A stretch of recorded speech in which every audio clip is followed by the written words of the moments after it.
뻔뻔한 구독과 좋아요 알림 설정 회원가입 부탁드리겠습니다. 반포 아파트 요즘 레미안 트리니원이 엄청난 화두가 되고 있는데, 일단 30억을 벌 수 있는 청약단지라는 굉장히 어떤 관심사가 지금 쏟아지고 있죠. 근데 중요한 건 30억 있는 현금 부자만 해당된다 라는 그런 좀 황당한 어떤 이 상황이 지금 벌어지고 있습니다. 일단은 전용 84제곱 분양가가 27억을 웃돌아서 주변 시세, 그러니까 반포 아크롤 리버파크가 뭐 57억 정도 되니까 시세 차이가 한 30억 정도 된다는 얘기죠. 근데 뭐 이렇게 분양가가 천정부지로 지금 올라가다 보니까 경기권에 있는 성남과 과천도 지금 7천만 원대로 지금 올라섰고요. 강북은 뭐 5천만 원대입니다. 강북도 예전처럼 뭔가 서울 외곽 지역의 분양가는 어느 정도 현실가가 있어서 좀 접근할 만한 어떤 여지가 있었는데, 천정부지로 이렇게 분양가 자체가 올라가고 있으니까 지금 트리니언 역시도 분양가가 8천만 원대가 나와서 국평이 27억입니다. 그러니까 더 이상 이제 국민평형이라고 부를 수 없을 정도로 엄청난 이 고가의 분양가를 지금 올려치고 있는 그런 어떤 상황이라고 볼 수가 있는데, 역시 너무 이 분양가 자체가 높다 보니까 기본 이 자기 현금 탄할 자체가 부족할 수밖에 없는 거죠. 아니, 현금 부자 30억, 솔직히 현금 박치기 할 수 있는 30억 있는 사람들이 얼마나 되겠습니까? 아무리 또 부자들이라 하더라도 이거 고스란히 이만큼의 현금을 금고 안에 집어넣고 있는 부자들 별로 없습니다. 그러니까 좀 청약 자체의 제도가 이제 완전히 변질이 됐다. 이제 무주택자가 혜택받을 수 있는 이제 청약 시스템은 완전히 이제 붕괴됐다고 이제 볼 수가 있는 거죠. 반면에 오늘 SK하이닉스가 4%를 뚫어버렸습니다. 58만 원 정도로 내려와 있다가 이제 60만 4천까지 지금 올라섰어요. 그러니까 정말 무서울 정도로 굉장한 어떤 탄력성을 가지고 있는 이 주식 종목이라고 할 수가 있는데, 그러니까 많은 사람들이 B2를 해서라도 그냥 하이닉스에 몰빵하는 그런 어떤 상황 속에 있는데, B2는 되도록이면 하지 마시라. 반대 매매 당할 수가 있습니다. 주가 종목이, 주가라는 게 변동성이 있지 않습니까? 훅 떨어져 버리면 이게 담보 가치가 떨어지는 어떤 와중에 증권회사에서 그냥 바로 그냥 반대 매매로 팔려나갈 수 있는 그런 어떤 이 리스크가 충분히 있기 때문에 B2는 조금씩 지양을 하셔라. 그리고 대신 자기 자본 비율만큼 정말 건전하게 투자를 하신다면 상당히 또 수익률을 볼 수 있는 그런 어떤 여지가 많다는 얘기죠. 일단은 쫄보의 심장들도 거의 77%의 수익을 낼 만큼 굉장한 어떤 수익률의 드라이브를 걸고 있는 상황. 그만큼 이 현실적인 어떤 접근성이 주식시장이 훨씬 높다는 얘기죠. 자기 예금에서 주식 쪽으로 방향을 돌려서 자금의 어떤 방향성 자체를 전환시키기만 하면 이렇게 수익이 나오니까. 근데 부동산 시장은 안 되잖아. 기본적으로 평당 7천만 원, 8천만 원 하는데 이거 어떻게 접근하냐고. 반포 레미안 트리니언 뭐 27억 나왔다고 해도 뭐 난리가 났었는데, 실질적으로 반포 아크롤 리버파크, 그러니까 반포 쪽에 있는 아파트죠. 55억인데 매매가가 57억 정도. 호가세도 뭐 어마무시합니다. 그러니까 이제 30억 분명히 이 차익이 생길 수 있다라는 그런 얘기까지도 지금 흘러나오고 있는데, 근데 실질적으로 들여다보면 규제 지역 내 주요 대출 규제가 지금 딱 묶여 있어요. LTV가 무주택자는 40%, 유주택자는 0%입니다. 땡전 한 푼 안 나와요. 그리고 주택담보대출 역시도 25억 초과는 2억 원밖에 안 나와. 신용대출 역시도 1억 원 초과 보유 차주는 주택 구입이 제한이 됩니다. 그러니까 이렇게 완전히 규제가 꽁꽁 묶여 있는데 무슨 수로 이런 데를 잡겠습니까? 그러니까 계속적으로 이게 흘리고 있는 워딩들이 뭐냐면, 누구나 그냥 뭐 어느 정도 자금 여력 되면 30억 로또 당첨될 수 있대, 뭐 이런 식으로 이제 계속적으로 집값 띄우기 비슷한 어떤 펌프질을 하고 있으니까 실질적으로 이 규제로 이제 딱 묶여 있는 건데, 전세 끼고 옛날에는 이렇게 버티는 전략으로 이런 30억 가까이 되는 신축도 가능했었습니다. 근데 이게 전세 대출 안 되죠. 전액 현금 전세 세입자 구해야 되는데 이건 불가능하다고 봐야 되고, 3년 실거주 의무 조건도 있습니다. 그러니까 이건 도저히 접근 자체가 안 돼. 그리고 1주택자 같은 경우는 1순위 불가하고요. 무주택자가 유리합니다. 5구제곱에서는 추첨제가 무려 60% 되기 때문에 계속적으로 뭐 현금 부자 하는데 실질적으로 대출이나 여러 가지 우회로를 통해 가지고 자금을 끌어모으기는 굉장한 어떤 한계에 부딪힐 수밖에 없다. 그래서 30억 가까이 되는 현금 박치기 청약이 될 수밖에 없는 상황. 그러니까 자금적으로는 굉장히 딸릴 수밖에. 매력이야 뭐 어마무시한 매력이 있죠. 입지나 지금 뭐 주변 시세를 보더라도. 근데 전략적으로 굉장한 한계에 부딪힐 수밖에 없는 그런 청약이다. 이렇게 되다 보니까 청약이 결국엔 투기판밖에 더 되겠습니까? 그죠? 그 주변은 57억 하는데 분양가는 27억이야. 딱 떨어지는 게 30억이야. 30억 먹고 튈 수 있는 그런 어떤 완전히 투기판적인 요소로 지금 변질되고 있는 청약시장이 문제라는 얘기입니다. 그러니까 무주택자들이 허들을 조금 낮춰준 상태에서 뛰어넘어갈 수 있는 내 집 마련에 대한 어떤 입구와 출구가 열려야 되는데 이거 입구 출구 다 막혔지 않습니까? 진입하는 것도 어려워. 나가는 것도 어려워. 꽉 막혀있는 그런 어떤 상황이기 때문에 분상제는 강남에서는 폐지해도 됩니다. 근데 비강남권에서는 부활할 충분한 어떤 근거가 있는 거죠.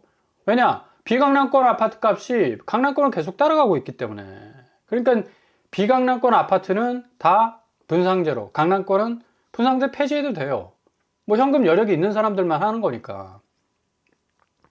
근데 이게 비강남권이 폐지되고 강남권은 그대로 존속이 돼버리니 거꾸로 가는 어떤 상황이 벌어졌기 때문에 이런 사단이 일어나고 있는 겁니다.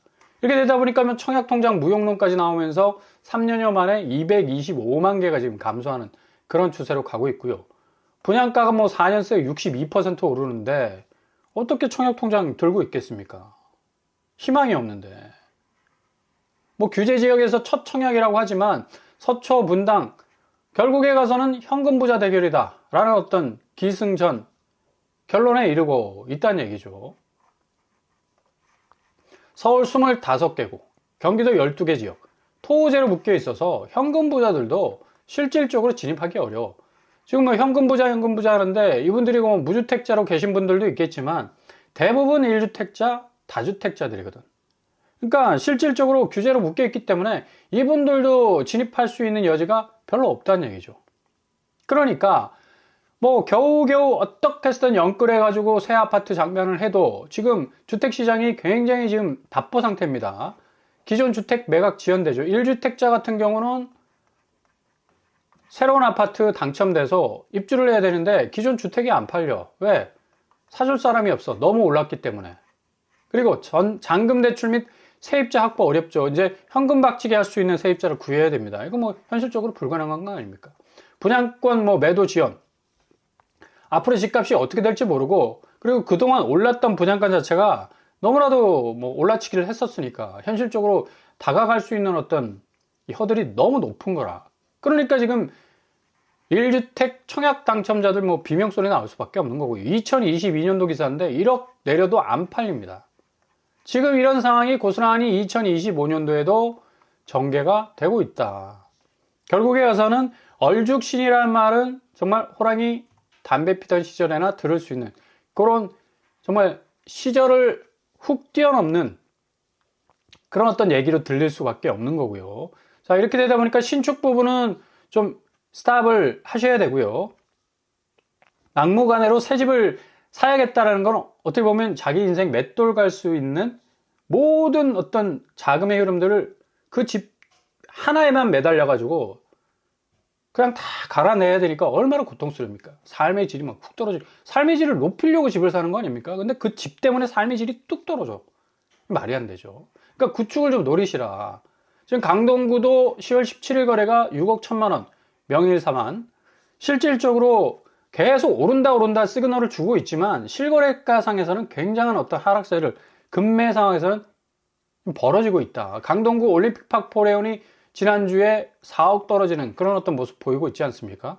올림픽파크 포레온은 떨어진다라는 어떤 하락 지점이 없는 아파트였어요.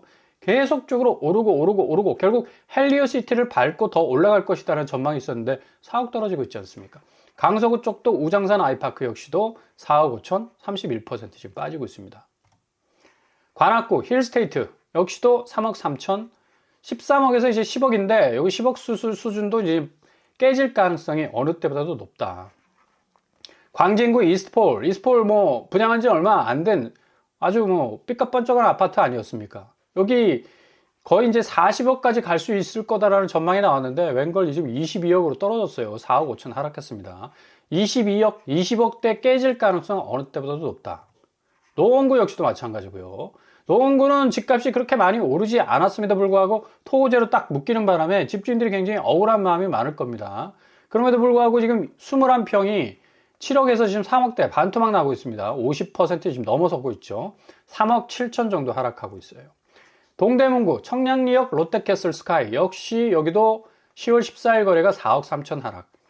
거의 20억에 육박했는데 15억 2천에 지금 거래가 되고 있고 22% 지금 하락하는 추세 보이고 있죠. 마포구 뭐 거의 강남권에 준하는 비강남권 아닙니까? 마포 프레스티지 자이 역시도 여기 24평짜리가 10월 17일 거래가 무려 7억 1천만 원 30% 하락하는 추이를 보이고 있습니다. 그러니까 마포구가 계속적으로 공격적인 어떤 갭 투자가 몰려들어서 영끌 집들이 굉장히 많은 그런 곳인데 여기 이렇게 집값이 하염없이 떨어지기 시작하면 이제 경매로 넘어오는 물건들이 상당히 본물 터지듯 나올 가능성도 있겠죠. 성동구 역시도 벽산이 10월 17일 거래가 42평짜리가 19억 5천에서 14억 5천 25% 하락하는 5억 정도 떨어졌습니다. 그러니까 마포 성동이 이 정도 이 가격 추이를 보인다는 건 확실히 11호 대책 이후에 엄청난 영향을 받을 수밖에 없는 토호제로 묶여있는 그런 어떤 지역이기 때문이죠. 자, 상황이 이렇게 진행이 되다 보니까 결국 은행에 내가 자금을 착실하게 모아서 부동산 쪽으로 쏠 거라는 계획을 갖고 있었던 분들은 다 말머리를 돌려서 증시로 머니무브가 지금 일어나고 있고 나흘 만에 그러니까 4일 만에 거의 8조 정도 빠져버렸습니다. 7조 5천억 정도가 빠졌는데 이게 거의 뱅크런 수준 아닙니까?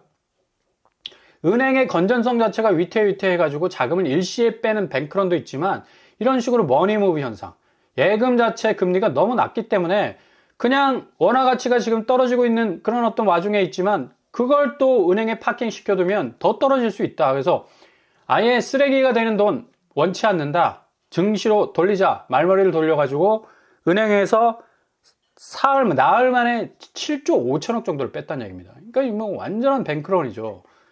부동산 투자기를 뭐 일단은 이게 뭐 투자를 떠나서 실수요자가 지금 들어갈 수 있는 진입 장벽이 너무 높죠. 아니 실질적으로 제가 초반에 말씀드린 대로 강남 아파트 30평짜리가 27억 하는데 이거 막힌 거죠 길이 거의. 주식 쪽으로 지금 말머리를 돌려 세울 수밖에 없는 거고 지금 5,000피까지 갈 수 있다라는 증시의 이 호황적인 어떤 장밋빛 전망들이 계속 나오고 있기 때문에 개미들 뭐 B2까지 하면서 주식 종목을 사들이고 있는데 B2는 제가 늘 말씀드리죠. 조심하시라. 자기 여력의 한계 이상으로 B2 하시면 큰일 납니다. 반대 매매 당할 수가 있어요. 부동산은 원금이자 못 갚으면 경매로 넘어가죠. 근데 경매로 넘어가기까지 어느 정도 3개월여 정도의 기회는 있어. 근데 B2는 그냥 종목이 개박살 나면 바로 반대 매매 당할 수 있기 때문에 조심하셔야 됩니다. 그럼에도 불구하고 코스피가 워낙에 지금 호황에 가까운 지수로 밀려 올라갈 가능성이 높은 관계로 조선, 방산, 반도체를 지금 쏠려가고 있고요. 이렇게 되다 보니까 전체적으로 국내 증시 신용융자 잔고가 25조. 와, 어마무시하죠. 이 신용융자 잔고는 개인 투자자가 주식을 사기 위해서 증권사로부터 돈을 빌려서 거래한 규모입니다. 그러니까 쉽게 말해서 B2입니다. B2. B2 규모가 이 정도로 지금 크게 늘었다는 얘기는 앞으로 개인들이 더 코스피를 사들일 요량이 있다는 얘기입니다. 오늘 코스피가 이런 어떤 기대감에 힘입어서 지난주에는 뭐 아주 약보합세에서 거의 4%까지 빠지는 그런 상황도 보였지만 다시 탄력성을 발휘해서 2.4%까지 지금 오르는 그런 어떤 양상으로 가고 있고요. 개인이 조금 빠지고 있지만 외국인이 사들이고 있고 기관이 좀 받치고 있는 그런 어떤 형국으로 가고 있습니다. 삼성전자와 하이닉스 뭐 이 주식 없으면 말을 하지 말아라라는 그런 어떤 얘기가 들릴 정도로 대부분의 사람들이 시가총액의 30%가 넘는 그런 어떤 이 규모로 쓸어 담고 있는 그런 어떤 상황인데 삼성전자가 거의 10만 전자 가까이 다시 회복되고 있는 추세고요. 이렇다 보니까 이제 국내 코스피의 이 호재는 결국 지금 나스닥의 호재와 거의 상승 효과를 거두면서 다시 치고 올라가야 할 시점에서 지금 미국이 셧다운 문제가 거의 40일 가까이 지금 지속이 되고 있습니다. 이게 지금 전체적으로 미국 금융시장과 노동시장에 엄청난 영향을 주고 있는데, 최근에 상원이 또 셧다운이 어느 정도 종료가 될 수 있는 중요한 어떤 사인을 보냈죠. 그래서 정부 기금을 좀 어느 정도 수준에서 좀 협의하고 있는 그런 이 딜이 지금 이뤄지고 있는데, 아마 이번 주에 셧다운이 해소가 된다면 뭐 굉장한 이 또 주식 상승세를 구가할 가능성도 높습니다. 이게 셧다운이 해제가 되지 않고 계속 진행이 된다면 4분기 미국 경제가 마이너스로 꼬로박을 수 있을 가능성 높다. 이런 위기감도 있기 때문에 아마 해제될 수 있을 가능성이 아주 높아요. 그래서 다우와 나스닥과 S&P 500이 조금 보합세를 보였었는데 다시 치고 올라갈 가능성이 높다. 지금 뭐 AI 거품론 때문에 뭐 완전히 대공황이 올 정도로 주식시장 박살날 거다라는 또 흑비 내리는 전망을 하는 사람들도 있지만, AI 버블은 아직 시작도 안 했다라고 볼 수가 있겠고요. 본격적인 급등세, 그러니까 12월 산타랠리가 시작될 가능성도 충분히 있기 때문에 이런 나스닥의 훈풍이 고스란히 또 코스피 시장 쪽을 직격하게 된다면 같이 윈윈 할 수 있는, 같이 동반 상승할 수 있는 충분한 여력이 있다. 트럼프도 지금 유동성 확보 위해서 관세로 지금 벌어들인 수익들을 최소 2,000불을 1인당 미국 모든 국민들에게 다 지급을 하겠다. 또 이런 또 깜짝 발표까지 했습니다. 그러니까 이렇기 때문에 유동성 자체는 흘러넘친다. 계속적으로 미국 주가는 밀려 올라갈 가능성이 높고 코스피 역시도 함께 올라갈 가능성이 높기 때문에 상대적 박탈감을 느끼고 있는 자금 시장의 경색을 겪고 있는 이 부동산 시장, 확실하게 11월, 12월에 조정장을 겪을 가능성 어느 때보다도 높다. 분양가가 천정부지로 올라가고 있는데 그 주변 시세가 문제가 아니겠습니까? 아무리 30억 차익은 뭐합니까? 주변 시세가 훅 꺼져 버리면 차익도 그냥 증발해 버리는 거지. 그러니까 잘 지켜보시면서 한 발 한 발 조심스럽게 접근하신다면 좋은 기회 가져가실 수 있을 겁니다.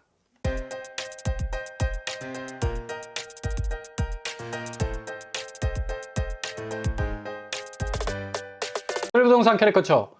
환율 부분이 상당히 좀 불안정한 면이 있지만 그럼에도 불구하고 코스피가 오늘도 허들을 잘 넘어가고 있습니다. 결국에 굉장한 어떤 탄력성을 가지고 지금 상승세를 구가하고 있기 때문에 부동산 쪽으로 향하려 했던 자금들이 대부분 말머리를 돌려서 다시 연말 코스피 금융시장 쪽으로 향할 가능성 높고, 서학개미들도 공격적으로 미국 주식을 좀 또 사들일 가능성도 높아요.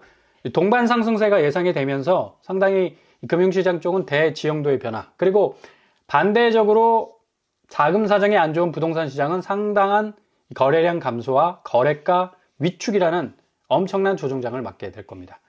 포인트 잘 짚어가면서 기회를 노리실 수 있기를 바랍니다. 오늘도 응원합니다. 항상 여러분의 길이 꽃길만 되실 수 있기를 바랍니다. 이상으로 뻔뻔한 먹기파를 마치겠습니다. 구독과 좋아요 부탁드립니다. 감사합니다.